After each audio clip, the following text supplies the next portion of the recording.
जय hospital आता doctor अफसर शेख यांच्या मार्गदर्शनाखाली 6 मार्च पासून सुरू 24 तास वैद्यकीय सेवा, casualty, ICU, OT, general ward, special deluxe room, lab, x ray सह अन्य सुविधा उपलब्ध। उच्च न्यायालयाकडून 2010 नंतरचे ओबीसी सर्टिफिकेट रद्द, प्रमाणपत्र देण्याची प्रक्रिया असंवैधानिक असल्याचा कोर्टाचा निकाल।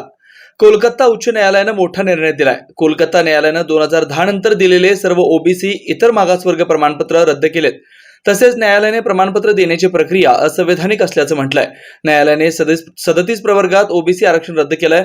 न्यायमूर्ती तपोव्रत चक्रवर्ती आणि न्यायमूर्ती राजशेखर मंथर यांच्या खंडपीठानं 2011 मध्ये कोणत्याही नियमांचं पालन न करता ओबीसी प्रमाणपत्र दिल्याचं आदेशात म्हटलंय। न्यायालयाने निकालात म्हटलंय की ओबीसी प्रमाणपत्र या पद्धतीनं देणं घटनाबाह्य आहे। मागासवर्ग आयोगाच्या कोणत्याही सल्ल्याचं पालन ही प्रमाणपत्र देताना केलेलं नाही, त्यामुळे ही सर्व प्रमाणपत्र रद्द करण्यात आलीत। मात्र ज्यांना आधीच नोकरी मिळाली किंवा मिळणार आहे त्यांना हा आदेश लागू होणार नाही। यामुळे सध्या ओबीसी प्रमाणपत्रावर नोकरीत असणाऱ्यांना दिलासा मिळालाय। न्यायालयाने असं म्हटलंय की मुस्लिमांच्या ज्या वर्गांना आरक्षण देण्यात आलं होतं त्यांचा वापर राज्याच्या सत्ताधारी यंत्रणेनं 5 लाख जणांना बसणारा फटका आयोगानं घाईघाईने चुकीच्या पद्धतीने या समुदायांना आरक्षण दिलं होतं। कारण तत्कालीन मुख्यमंत्री पदाच्या उमेदवार ममता बॅनर्जी यांनी त्यांच्या निवडणुकीतील आश्वासनांमध्ये त्यांना हे लाभ देण्याचं आश्वासन दिलं होतं।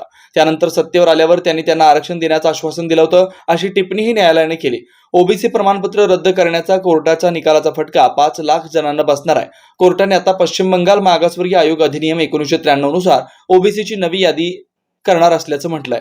Shri Markandeya butterfly garden Montessori English medium school, play group ते 4थी पर्यंत सीबीएसई पॅटर्नच्या शिक्षणासाठी आजच प्रवेश घ्या। मोबाईल क्रमांक 8668 34 49 79।